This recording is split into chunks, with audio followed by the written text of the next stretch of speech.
Welcome to Idea Tennis, where we challenge ideas, elevate thinking, and serve up conversation that make you question everything.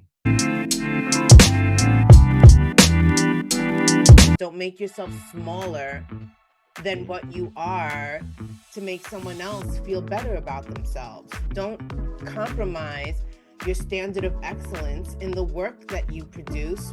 The most successful people, whether it's a person, an organization, a business, a corporation, the most successful people on the planet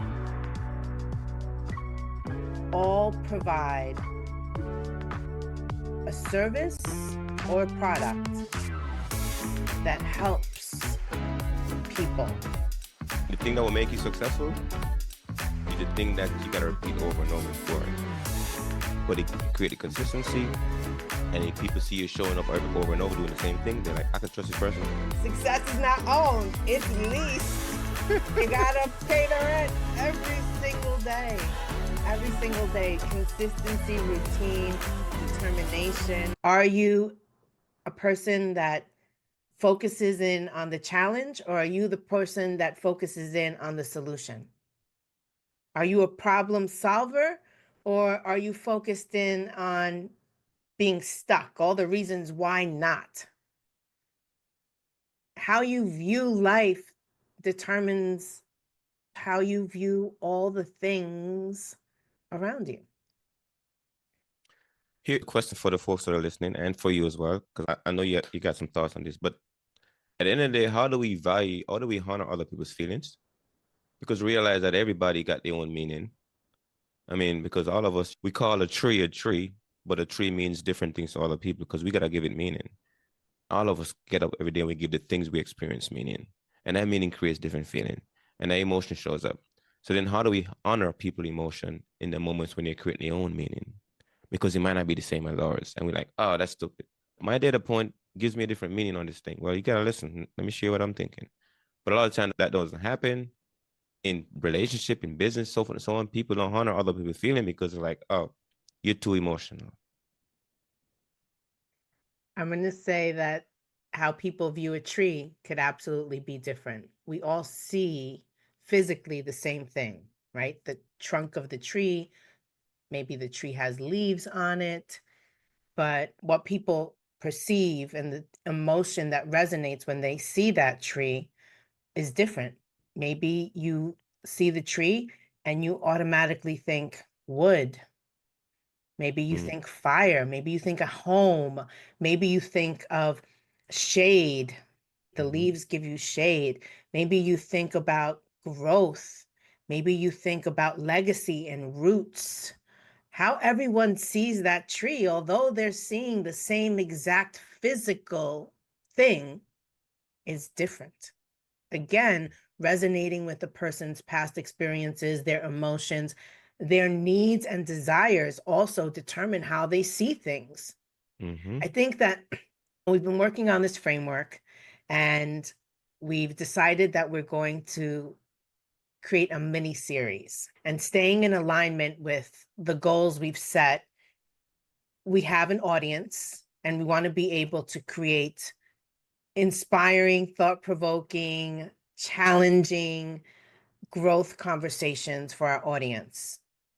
Initially, the conversation for today, and I do believe that ultimately it's what we're going to wind up speaking about, is fear of failure. Fear of failure is an emotional response. Fear of failure determines lots of different things, choices that we make in our life. Fear of failure is a very strong, fear itself is a powerful emotion. It either pushes you forward and propels you, or it holds you back and paralyzes you. This is the perfect setup for this mini series because here's the truth that everybody sees, but they probably don't think about deeply. You know what we all are afraid of? The way things make us feel. All of us are afraid of it. So you can find an emotion. I don't like that emotion. I'm afraid of it. I don't like how it make me feel. That thing over there, I don't like how it make me feel. So we all afraid of the way things make us feel. That's what we're afraid of. The way things. So we're afraid of feelings, Jess. All of us. We're afraid of feelings. If somebody break my heart, I don't like that feeling. I don't want to. I'm not going to date because I don't like all that. I'm afraid of that feeling. I'm not afraid of the person, just the way the person make me feel. So we all afraid of feeling. So we're gonna start off this process with recognize the emotion and the fear on the way things make us feel. Because at the end of the day, we say fear of failure. What is failure? What is the feeling of failure? We're not afraid of failure. We're afraid of the way we feel when we fail. And what that feeling looks like might be different from other people because some people might fail when they was younger and that somebody might whoop their ass because they fail and every time I think about failure, the ass whooping shows up. Or it might be something else. But whatever their failure was like baked into them around, that's what they're afraid of. That feeling itself. Not failure itself, but the feeling of failure. Because we're afraid of what things make us feel. Failure is rooted in a lot of different things. Failure is impacted by our past experiences or traumas. Just like you said, failure is rooted in anxiety. Anxiety ultimately is because you can't control the outcome. People that are stuck in that place of anxiety, it's because they're either focused in on the past that they can't change, or they're worried about the future that they don't know about. It They're looks not, horrible. yeah, they're not living in the present moment. What's possible? What if? What can I do? I Mm-hmm. think that people are fear of other people's judgment. People are afraid of going against societal norms. They're afraid of what other people are going to think or say about them. They're afraid that someone is going to be disappointed in them. They're afraid that they are going to let themselves down or the people that they love or work with down. And those are strong emotions that for a lot of people, it turns on like the internal fire alarm where Mm. you see danger and you hear the sirens and you see flames that aren't really there, and we're programmed to run the opposite direction of danger, not to run into it. And a lot of that has to do with the things that we tell ourselves. How do we overcome that? How do we help our audience overcome those levels of insecurity? I'm not enough. I'm not good enough. It's the thing that keeps people stuck because they don't Mm. know the outcome. You ever had a little kid? You put them on a little tricycle, a little bicycle, or you might take them to the pool and trying to teach them how to swim. Let's use the pool for example. I remember growing up, tell you a story with my little brothers. As big as those guys get, I still remember them chasing me around. Asher, can I go to the river with you? I want to go swim with you. I'm like, Mom, so we can't take you. Like, no, I want to go. So I take him to the river, trying to teach him how to swim. Right. So every time I see him when they talk crazy, I still see the little baby boy that's chasing me around, trying to get in the river with me. Right. But going back to the story here. So if you take somebody to the river and you teach them how to swim, right? At first they're like very insecure. They're like, oh, I don't know if I'm fear I'm gonna drown, so and so on. But you be there with them. You be there with them, and you stand in the water with them, and you show them how to swim. You get them the few steps, and little by little, they see they start getting confidence. They start feeling like, oh, I can do it now. And that's with everything. That's why you're not born a grown person. You're born a kid. Somebody got to walk you through the phases of growth. And in these phases, somebody's there with you because every new level, right? You need a person there to help you understand that level. And people don't get that. They think you can do it all by themselves. No, you can't. Because I guarantee you, Jess, this is what happened. If you was born, you're not connected with your family structure, none of your history, nobody taught you who your ancestors were, you would not know nothing about them. You would not know education. You wouldn't know these things because nobody passed on the education they've developed over time to you. The same thing happened here. Whatever it is you're working on, somebody got to hand on to you the future that they have discovered already. Because they said children are the future. But I say old people are the future because they're the only one that have been there. A baby haven't been to the future yet. Even though they might, you know what I'm saying? The baby are the future. Kids ain't the future. Kids are the past. Right? You look at yourself, your past version of you is a child version of you. The future version of you is the older person version of you. So old people are the future. So talk to them because they've been to the future. They live longer than you, they've been there. So that means they gotta teach you something. Same with anything else. The person that's done it before you is the future of that thing. They can teach you it. But person gotta be there with you. If not, you're gonna feel insecure about it because you never done it. And that's natural. If you think it's not natural, you're gonna have a lot of fear in your system. What is natural? It's natural, but I think that some people are consumed with shame and self-sabotage and low self-esteem and poor motivation, and even the comparison syndrome of comparing themselves and their life and what they're capable of from the people around them, including their family and their friends. Mm-hmm. A lot of people may see themselves as, oh, I can never going to achieve what my mom achieved or my sister achieved because I don't have what they have in me. I'm not as smart as they are. I don't have the same circle of influence that they do. They rationalize why not instead of using the tools that they have within them to see why they can do all of those things.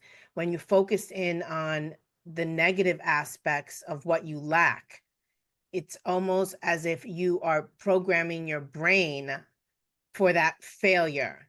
What you tell yourself becomes your reality. Mm. That is the truth.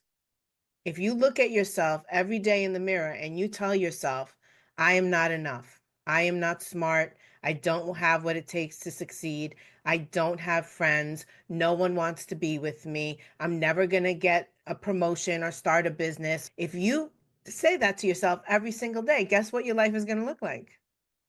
What you just said. That is the truth. But if you stand there every single day and you say to yourself, I have what it takes to achieve success. I know it's not going to be easy, but it's going to be worth it. I know that I can connect with people that can help me grow, that I can help grow.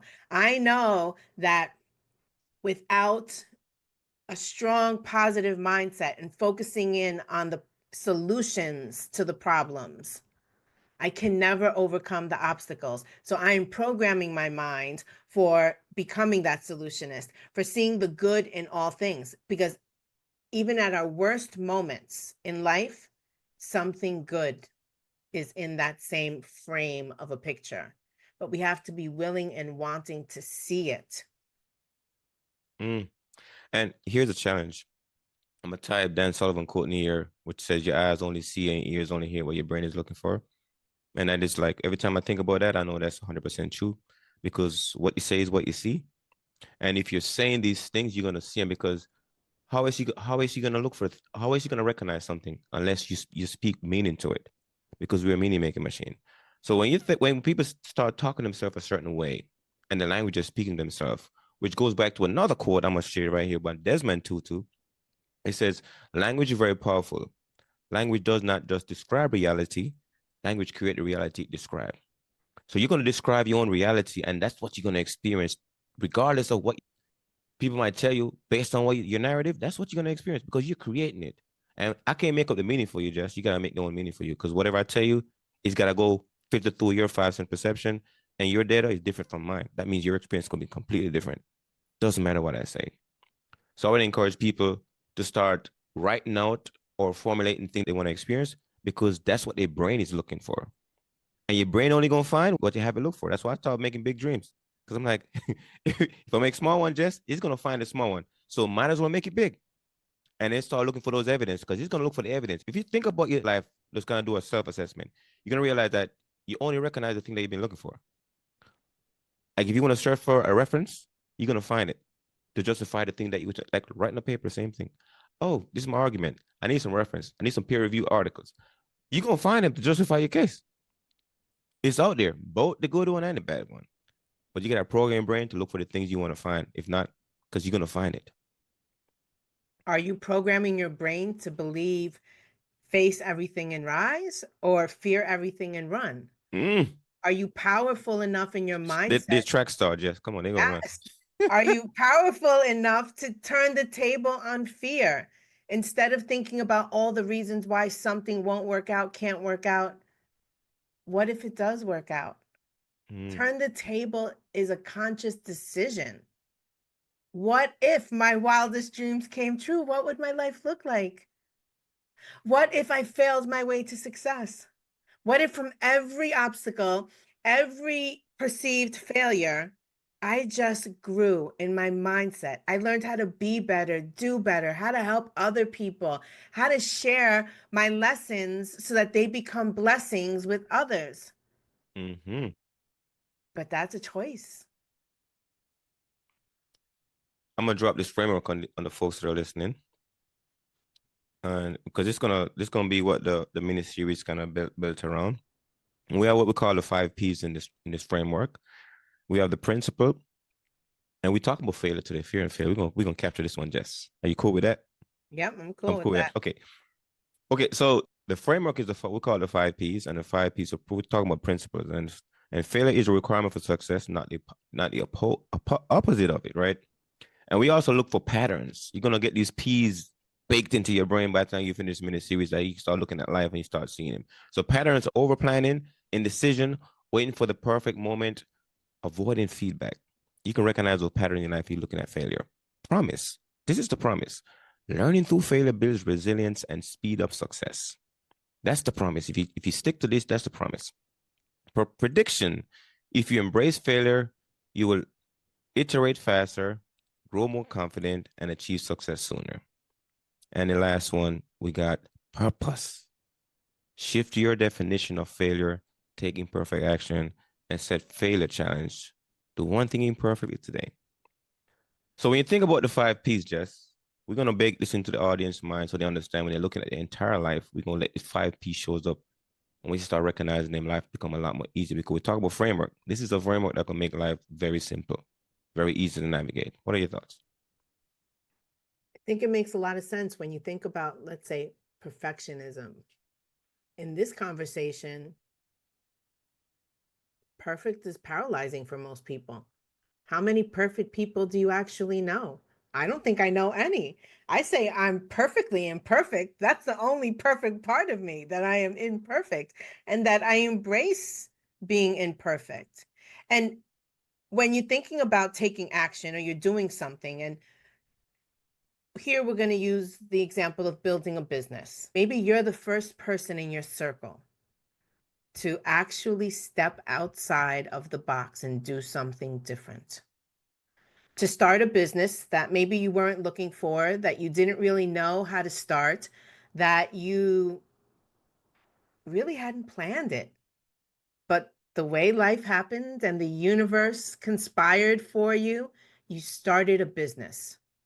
I think that for many people, their perception of what other people are going to think about them starting a business starts to scream loudly in their head. It's almost as if people are placing bets to watch you lose. I think that when you decide something, not deciding how you can do it with perfection, but it's deciding, I'm going to do it. I'm going to do it messy. I'm going to do afraid. I am going to do it. I am not going to care about what other people are thinking. I'm not going to care about the people that are watching me to wait to see if I fail. What I am thinking about is my dreams, what I have control over, what I can do. And when I live a life that is authentic to me, not worrying about being perfect, not worrying about what other people are thinking, not worrying if it's going to work out the way I have plans worked out in my head, but I just actually go out and I do it unapologetically me. What if I inspire other people? What if that becomes the outcome? Even if it fails, whatever that means to you, what if in my failure, I inspire other people because I was able to let go that need of being perfect before I executed? Hmm. I think the best way to do it is with the 5 P's. I want to add something else to the 5 P's too, because we're working on writing about it in the books Memoirs to Millions coming out, but it's definitely we're gonna dig deep into the 5 P's. But here's something to think about. We talk about the principle, right? That's the unshakable truth in your life. You just gotta look at that piece of it, and the pattern is recognizing the universal rules for your life. how your life been playing out. And the promise is the transformation, right? That's what happens when you live into that promise, and the prediction, the future impact. And lastly, we talk about the purpose, how to apply it.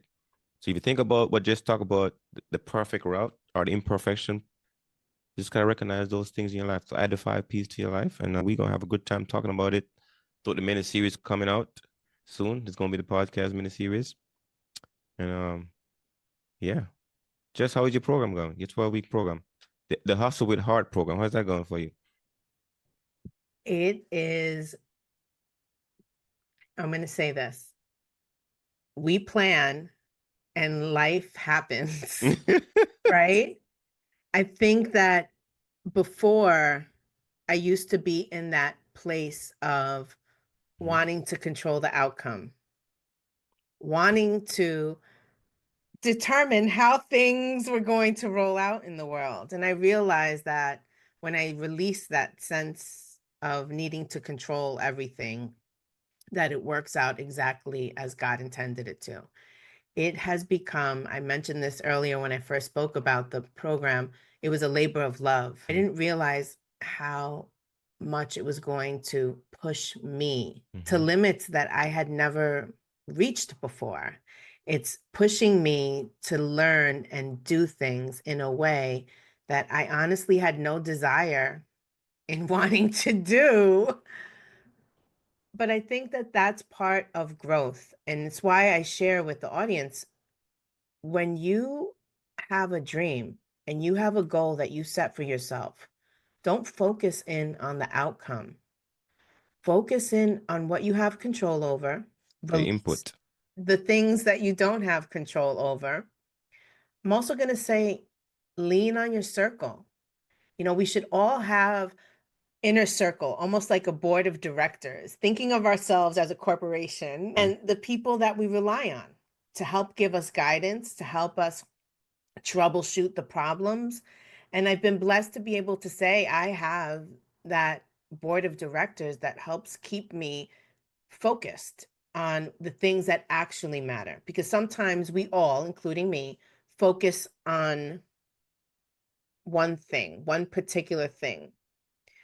And all we're focused in on is maybe that we have to learn a new skill set and we don't want to. And we tell ourselves reasons of why we don't want to, that we don't have time, that's not my strength, that's not my. But if I tell myself that enough times, guess what happens? Reality. Absolutely. So instead of telling myself that, I lean in on it. I share with my board of directors, my people, this is happening right now. I don't know how to deal with it. I'm trying to focus on a solution, and this is the solution that I've come up with, but I need something in between. I need something right now. And the people that are on your board of directors should be people that have different talents and skill sets, that know different things, have different points of views. They shouldn't be like another version of you, because that just doesn't make sense. It's that Kobe. That Kobe. Yes. Yes. And so me speaking to people about my problem, that really turned out to be a lesson for me and pushed me to learn and do things that were outside of my comfort zone, and to realize that I had the capacity to do it. I didn't have the capacity necessarily to do it alone, but I had the capacity to do it because I spoke up. And I think that when we talk about my 12-week program, a lot of it has to do with, how do you step up for yourself? How do you overcome the obstacles that inevitably are, I'm going to guarantee, there is no straight line to success. There is no straight line to achieving your dreams. There is no straight line to the bag of money at the end. But how do you navigate that process so that it serves you? This 12-week program has been that for me. And so I'm excited that it's finally come to life. I'm excited that all of the roadblocks, of the boulders and bumps along the way, have taught me lessons that I can share with my community as we grow this Hustle with Heart program. Let me share what pops in my head while you was talking. Number one, if God don't give you problem, you won't ask for help. Number two, we normally teach what we want to learn. So it's always a good thing Yeah. because the more you teach it, the more it benefits you. So I always look for things. If I don't know it, I want to start teaching it because I'm gonna learn it more faster. I'm gonna get more from it. And the other thing is, there's no such thing as unreasonable goals, just unreasonable timeline. And oftentimes we get trapped on the timeline because we want it to be happening right now. And guys are like, nah, bro, that's not the timeline. So go after the goal, but just the timeline.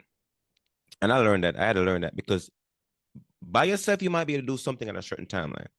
But if you involve people, that's when timelines become unreasonable because not everybody move at the same speed, right? So so you got to recognize that. So I would say I think this process is what other people are experiencing in the community as far as they doing their thing and they run into roadblocks and how you impact and get capabilities from overcoming your obstacles make you more useful to them because now okay, how do you overcome that thing, Jess? When you started off, oh, I did this, I did that. My board of director, my 5 close people, they was in there with me, battling it. Yeah. I mean, be careful what you pray for because God may give it to you and you may not feel that you're prepared. But I think that when you let go of that fear of not being prepared, you show up authentically as you and you are enough. You Mm-hmm. will figure it out if that is the mindset that you have. If you're using a framework that is intended to help you and not hurt you, when you're not focused in on one thing that you are so inflexible that the date becomes the end all be all. I'm not going to lie. That was for me something that I'm a planner. We mentioned this before. I'm a planner. I like to plan things. I don't think there's anything wrong with that. I'm a planner. There's some things in life that you can't plan for, though. And I think when you have the courage to say, it's not how I planned it, but all right, it is what it is. Let me focus in again. What do I have control over?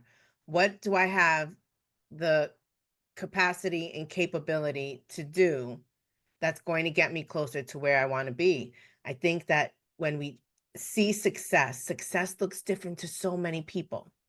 You don't start something and all of a sudden the next day you're a success, no matter what it is. I mean, there's preparation, there's planning, there's execution and logistics and systems and all the things that most people try to avoid in the process of achieving success. There's community. There is learning the people that are your haters and learning the people that are your cheerleaders, but both of them have value. The haters are hating on you not because of what you're doing. The haters are hating on you because you're showing them what's possible and what they're not doing. That's where the hate is coming from. When you talk about the cheerleaders, those are the people that encourage you, that help keep you going. Those are the people that take out the ladder when you need to get to that next level and you don't know how. Those are the people that serve equally as the haters, because the haters are letting you know you're doing something right. You're doing something right. You are on your way. You are on your way. You may not know how to get there, but you are on your way. And I think that people that are paralyzed by fear focus in on all the things that could go wrong, focus in on the negative of the blessing. And I say that because they don't realize it's a blessing when it's happening. We Mm-hmm. spoke about the people that don't waste your time by telling you no. The people that have more excuses in their head, I challenge them with a goal, to a daily goal and a weekly goal. I say daily and weekly because life happens. And sometimes we say we're going to do 6 a day. And then, life happens. We only did 2 that day. Well, if we focus in on the weekly goal, you could still have some time to make it up, right? But set a goal, do it. The follow up is just a natural part of a conversation that you would have towards building a relationship with someone. Isn't it worth the possible outcome of you saying, I'm going to do more? Because what if more actually take action? Why limit yourself with the unknown? Here's what I would say. I gotta recognize the audience that are happening. We talk about you got the believers and the disbelievers. They're having two separate experiences, right?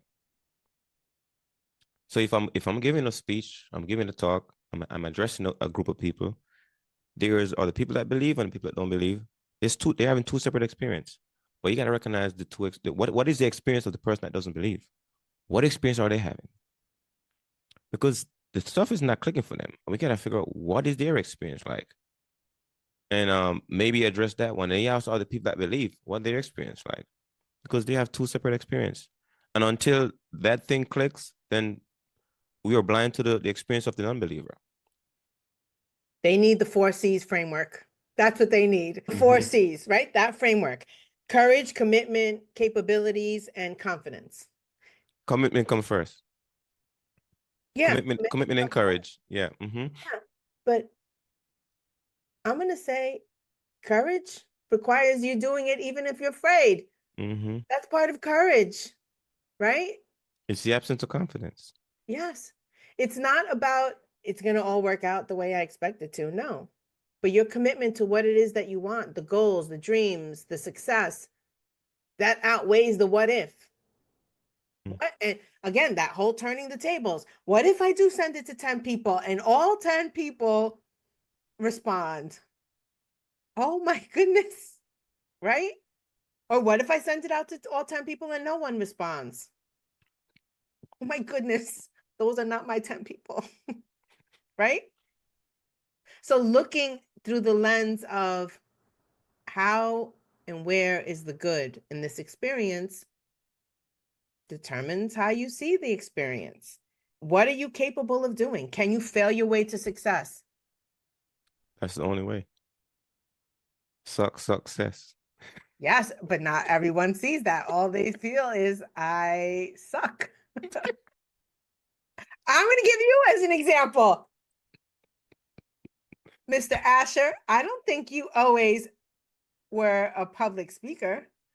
I don't think you always felt comfortable speaking in front of a camera. How did that Not change for you?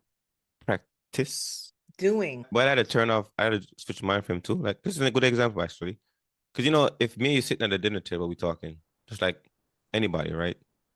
They would talk and have a great conversation. Because this is what we have right now, like a dinner table conversation. Mhm. I'm across the table from you right now. We're talking. Somebody happens to set up hidden cameras. They're watching you, and they recorded you, and boom, you see yourself talking. You're like, well, that's me. I'm on camera right there. But the thing that happens when you turn it on, people like something happened in your brain. Like it used to happen to me. Like once they turn the camera on, I start thinking about myself the worst kind of way, whatever, and it affects how I output. But after a while, I get used to like it's just me sitting at the dinner table talking, and somebody has a hidden camera, and I'm having a conversation, like any other conversation or whatever. But sometimes that takes shift. Just like when somebody say, "I gotta text these people," in my mind, oh, they're gonna think I'm trying to sell them something. I'm a judge, and like these are conversations happen, which is like what holds back. I don't want to nag that person with this thing. Like all those thoughts happen, but they're real, Jess. But what if you're helping them and you don't know that you're helping them because you didn't do it? Because you Mm-hmm. didn't send the text message. You didn't tell them you now have access to this revolutionary product, whatever that is, right? And you Here goes didn't, my new book. Take this quiz and get my yeah. book. Or how about this? Okay, this has happened in real life, and I know it happens to so many people in network marketing, direct sales, multi-level. Here we go. We're so scared to talk to somebody that we know and ask them to evaluate our business. So we Mm. shy away from it. We don't put them on our list of possible partnerships. We don't ever speak to them about our business. And then all of a sudden, one day you go to a business meeting and that person is there with someone else, not you. Mm. How does that make you feel? It's like crushed inside. Like I've known you my whole life. And I was so stuck in my own head, I couldn't offer you an opportunity to evaluate a business because I was afraid of what you were going to think of me.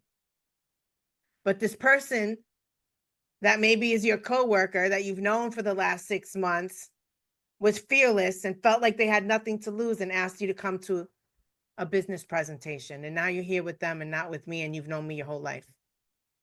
Mm. Punch in the face. Yeah. Fear lasts but for a moment. Failure is just for a moment, but regret lasts a lifetime. Mm-hmm. Think about all the things you regret in your life not doing, the chances you didn't take, the things you didn't try, the guy or the girl you didn't have, the courage to go up to and say, I think you're cute. I like your personality. What No, if? he or she's married to somebody else or dating somebody Yes. else. Like, damn it, I missed my chance.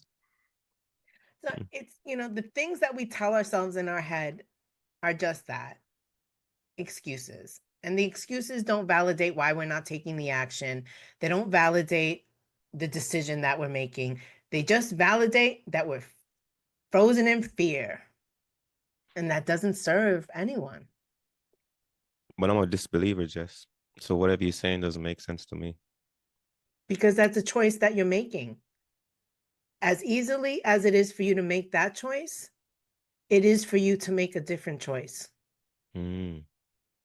As easy as it is for you to decide, it's not that you're afraid, it's that you know already what the person is going to say, or you already know the outcome, or you already know that, you don't have what it takes. But you say just the opposite to yourself. You lean into the fear. Yes, I am afraid, but I'm going to do it afraid anyway. I'm going to take the scary action that's necessary. Because what if it works? And Mm. what if it doesn't work, but I learned something in the process so that next time I do it, the outcome is different? One of my favorite guys, Neville Goddard, studies work a lot, but he has this quote that I like. It says, "Signs follow, they don't precede." And what that means, when I read it a couple of times, I'm like, huh. So it means that you gotta decide the direction you want to go before you start seeing the signs. That means you gotta set your mind on it, and then the signs start showing up. That means if I want to go somewhere, but I haven't decided where I want to go yet, I won't see the sign that's gonna take me there because I haven't decided. But if I say California is where I'm going, I start seeing signs on the highway that are gonna take me to California because now it's in my head. But if I'm waiting for the sign in California to show up so I can decide, I will never see any. So action, my friend, and decision way more valuable than procrastination or indecision. So signs follow, they don't precede, meaning that you got to decide on the thing you want. And then the sign and the universe is going to show up and tell you, hey, this is where you need to go next, do this person going to show up in your life, do that, take this next step because you've decided. But I'm a disbeliever, so I haven't decided. I'm going to say this also. Sometimes you decide, but it's not necessarily the right decision. But you're going to see some evidence that tell you going the wrong way. Yes. Mm-hmm. Yes. But you wouldn't have seen the evidence that you're going the wrong way If you unless you wasn't actually decided decide. and did something. So indecision is what hurting the folks, my friend. It's not fear, it's indecision. Yes, because people avoid trying altogether, which doesn't Mm-hmm. even make sense to me. Like I'm going to use my nephew. Mm-hmm. He's 7 years old and he has not mastered tying his shoes. He has not mastered tying his shoes. He struggles with it.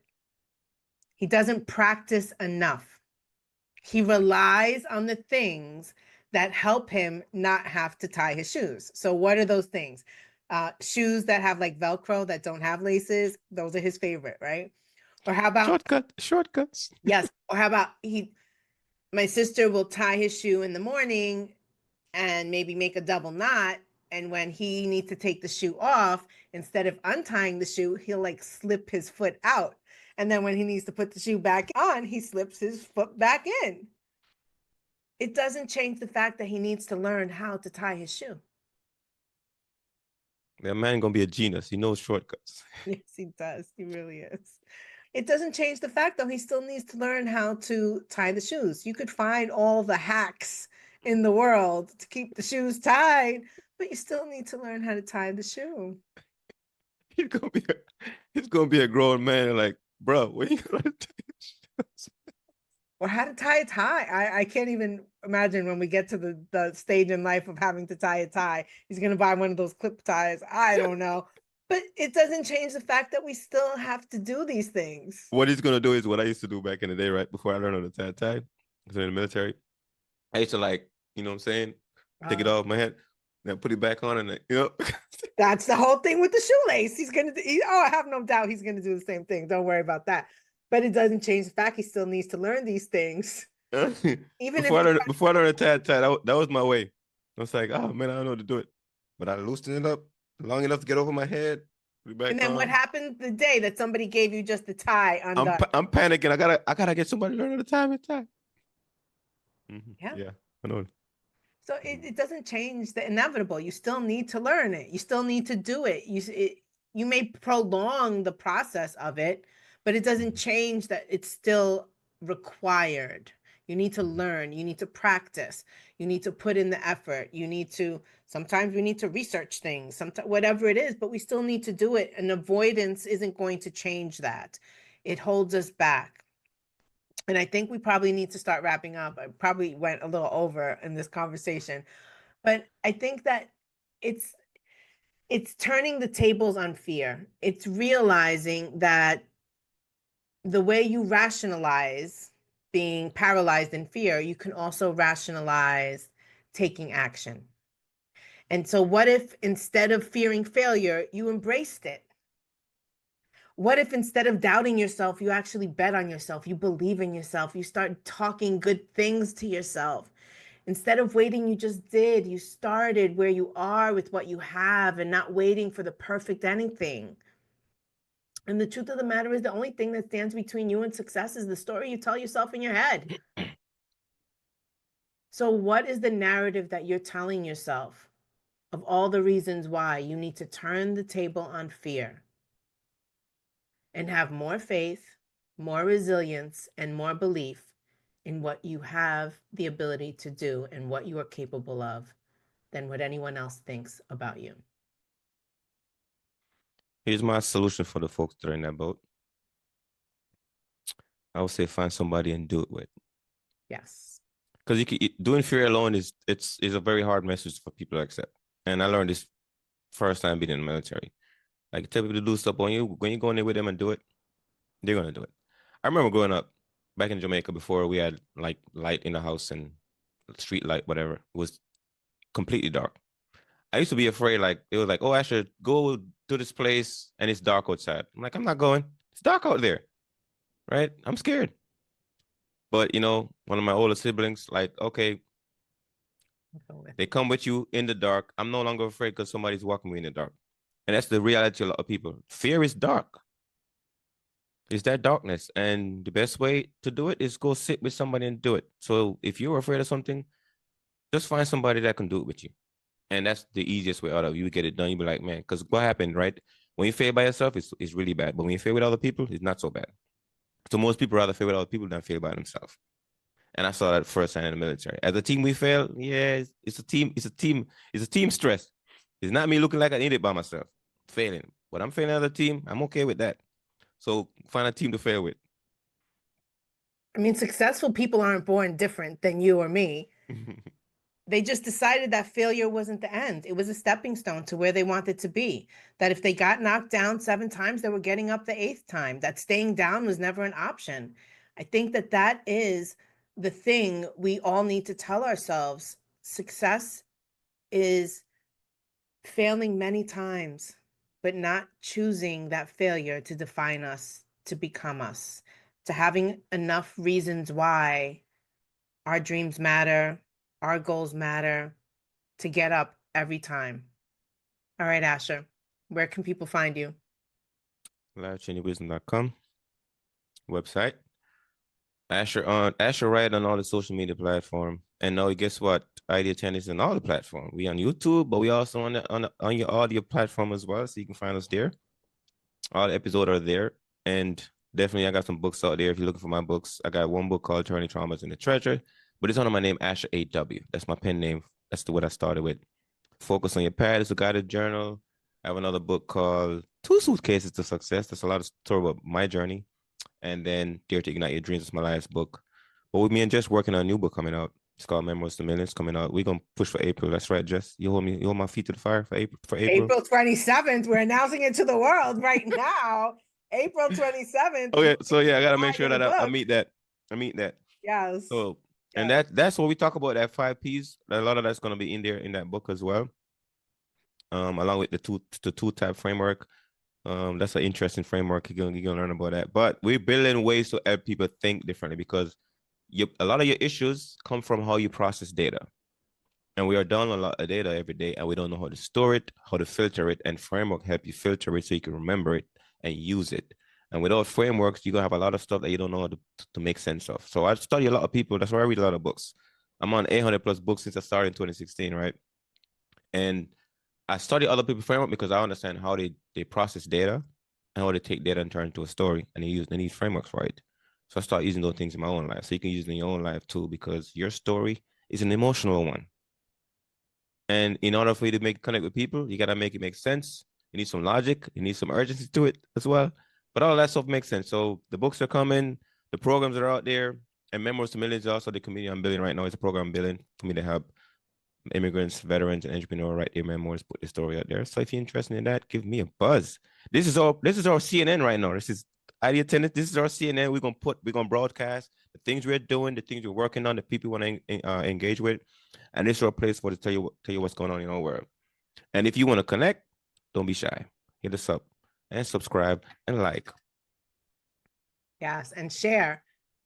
I think that's how Idea Tennis was born. It was a way for us to create a framework to help other people elevate and navigate different ways of thinking. It's what our goal is every week, to create those thought-provoking conversations that get people to see not only themselves, but their situations and the world a little different, to offer a new perspective on what could be, because you're possible. I love the fact that we go back and forth, we have the same mindset, but the different way we arrive at the outcome, but the outcome is always the same. And it gives people an example of, you don't need to think the same way as someone else in order to arrive at the same destination. And so you can find me on Instagram at Success is Your Reward with Jess. You can find me on Facebook under my name, or my business page is Build Success with Jess. And my Hustle with Heart program is live. You can register for that 12-week program right now by going to hustlewithheart.online.